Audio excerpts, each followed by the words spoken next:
Gold smells out debasement quicker and more, easier in my opinion. That's because it's more broadly held. But then Bitcoin, once everyone realizes the print is on, Bitcoin's pretty liquidity sensitive and it tends to run hard. If you wanted to make a sound money bet today, which is on a relative basis cheaper, I would say Bitcoin because it hasn't moved yet. And a lot of Bitcoin people are like, hey, what's going on? Gold's going up and we're kind of flat. And my response to that is just wait.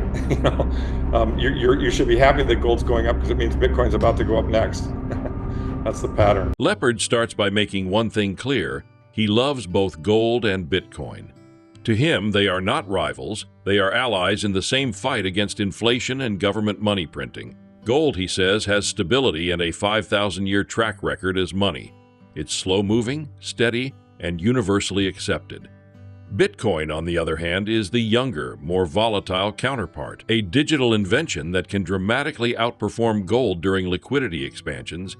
He observes that both assets protect purchasing power, but they behave differently across cycles. Gold usually moves first, detecting early signs of central bank easing, while Bitcoin follows later, often with parabolic gains once liquidity floods back into the system. Please take a little time to like this video, subscribe to the channel, and turn on post notifications for more videos like this. You can also check out our other videos on cryptocurrencies and the overall digital asset space and drop your comments and observations in the comments section below. Everything you do helps with the YouTube algorithm and immensely contributes to the channel's growth.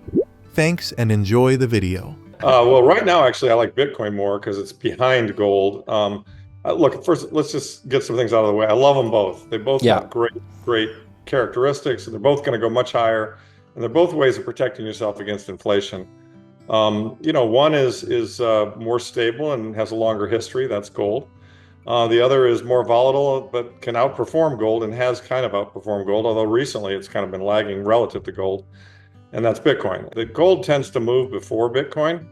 Particularly if you go back to the COVID example, in 2019, the repo market blew apart and, the Powell pivoted. And so gold started going up and then COVID hit and then Powell really pivoted and started printing like crazy.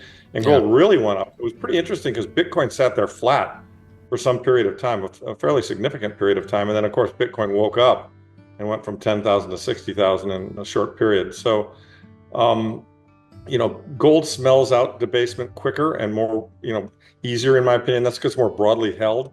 But then Bitcoin, once everyone realizes the print is on, Bitcoin's pretty liquidity sensitive and it tends to run hard. And so if you kind of look at gold, it's gone up quite nicely this year, and gold stocks have gone up even more. And Bitcoin's up, but not relatively speaking. It hasn't outperformed gold. It's been kind of similar to slightly below. So, my opinion is if you were kind of asking if you wanted to make a sound money bet today, which is on a relative basis cheaper, I would say Bitcoin because it hasn't moved yet. And a lot of Bitcoin people are like, hey, what's going on? Gold's going up and we're kind of flat. And my response to that is just wait. You should be happy that gold's going up because it means Bitcoin's about to go up next. That's the pattern. Certainly, there are some early, investors who are selling. There's some people who believe in this 4-year cycle, and we're kind of at the top of that 4-year cycle, and so they think maybe 100,000 is the top. I mean, it trades funny. It trades like a wild animal. You never really know what it's going to do. But I think we're going to wake up, and one day it's going to be a lot higher. And it's interesting because if you look at it historically, if you miss the top days, you really miss a lot. And so, I wouldn't not hold Bitcoin here because I think when it does wake up, it'll move far and quickly. I'm extremely bullish on Bitcoin longer term. Okay. I think it is going to 200,000. That hasn't changed. I think last time I spoke to you, I thought it would be there by now, and it's not. It's at 100. But, this chart here is very interesting because what it does, it shows you, so the yellow line is the price of gold and the orange line is the price of Bitcoin.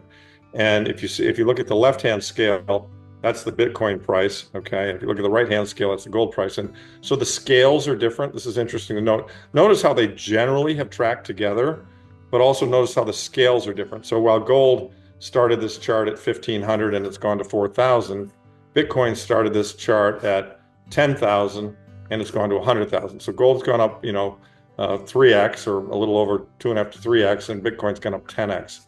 But notice that here's what I was describing before.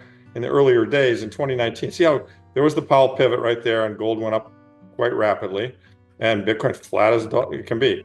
Then COVID comes along in the first quarter in March, big shock, big print, gold rips higher, Bitcoin's still flat, okay? Then one day, Bitcoin woke up and went from, 10,000 a coin to 60,000 a coin quickly, okay? Then liquidity got tighter, Sam Bankman-Fried, but the real liquidity got tighter is in 22, Powell started upping rates. And, this was right around here, and gold kind of had a little left in it, but then it came down. Bitcoin came down much, much more. So what this chart shows you, I believe, is just how sensitive, how much more volatile Bitcoin is, but they both are moving in the same direction, and how, in general, gold has been a leading indicator of Bitcoin. Now, if I take this thing up here, and sadly, this is not updated. This chart's a little bit old, but the gold nut line, you can see it goes up to 3,500 here. Well, of course, it should go right off the chart because it's been as high as 4,400. So again, the gold line has moved and Bitcoin is kind of pinned at 100, 110, something like that. So my sense is that Bitcoin is going to wake up and it's going to move hard.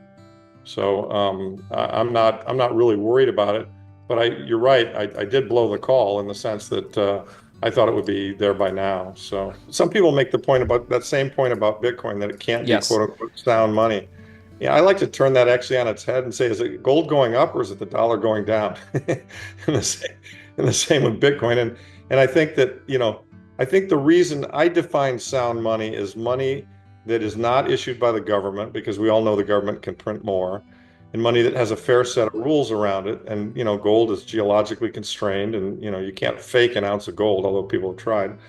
And Bitcoin is mathematically constrained. Those sound monies with limited supply outside of the government system, in my opinion, those are the only sound monies that exist. Now, compared to fiat money, the government's money, they might, the prices might fluctuate a lot, but I actually think that's more of a commentary on the fiat than it is on the sound money. I mean, 1 ounce of gold is 1 ounce of gold, 1 Bitcoin is 1 Bitcoin.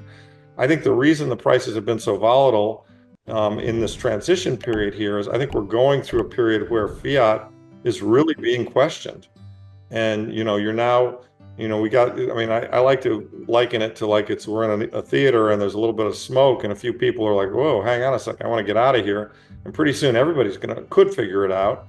And, a lot of people think the price of gold at 4,000 is high. I don't. I think it's low.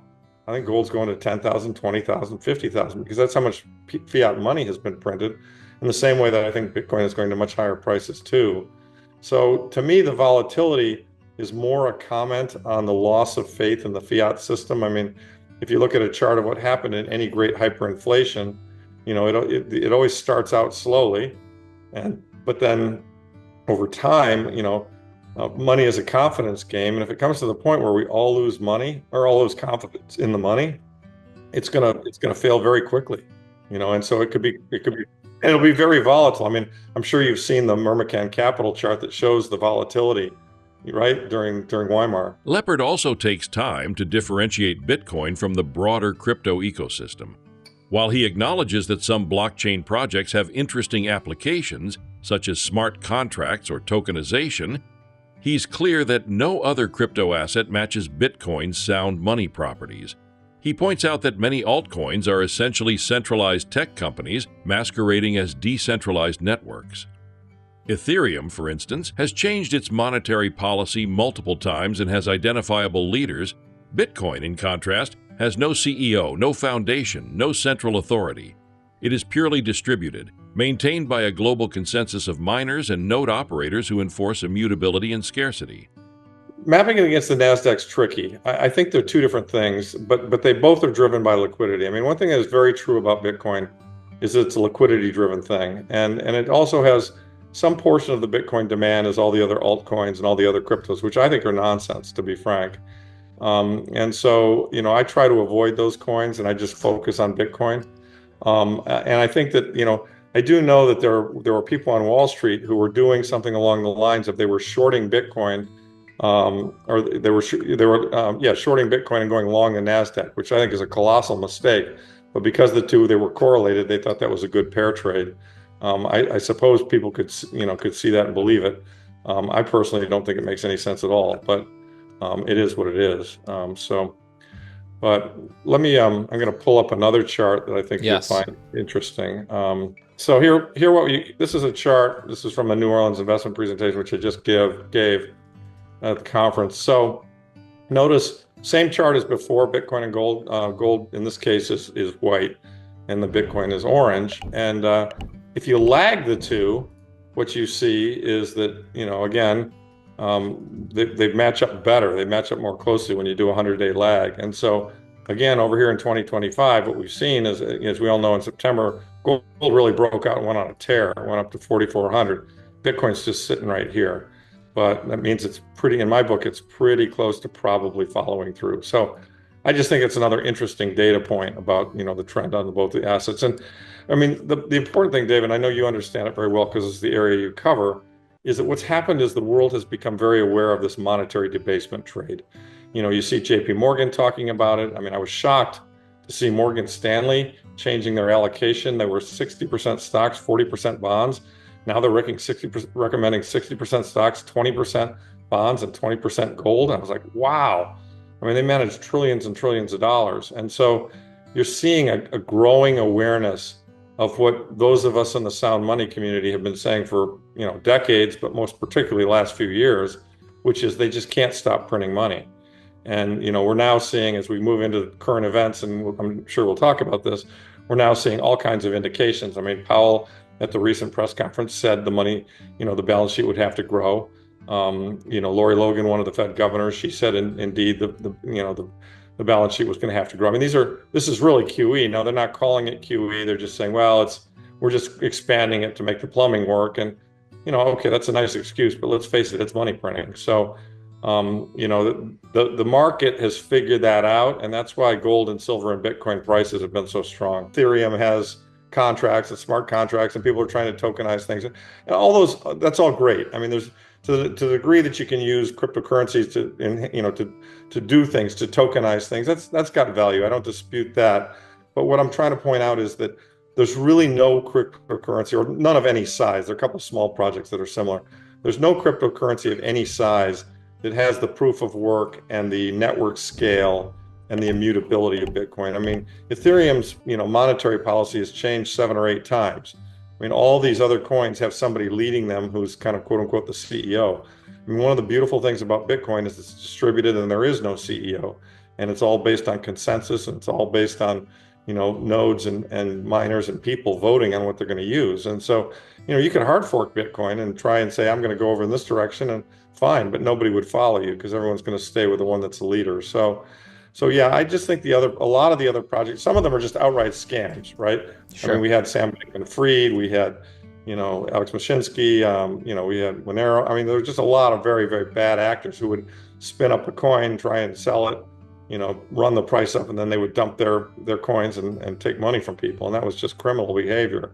The SEC's tried to crack down on that, but some of that's still going on. I mean, even guys like Elon Musk support something called Dogecoin, has no notable use case, and yet it's still got a multi-billion-dollar market cap. It puzzles me, but to me, Bitcoin itself is actually a technology. It's an invention. They solved a problem, a computer science problem that had existed for a long time, that other people tried to solve, which is how do you trustlessly secure digital information so that it can't be cheat. You can't cheat. You can't double spend, and it's called the Byzantine generals problem.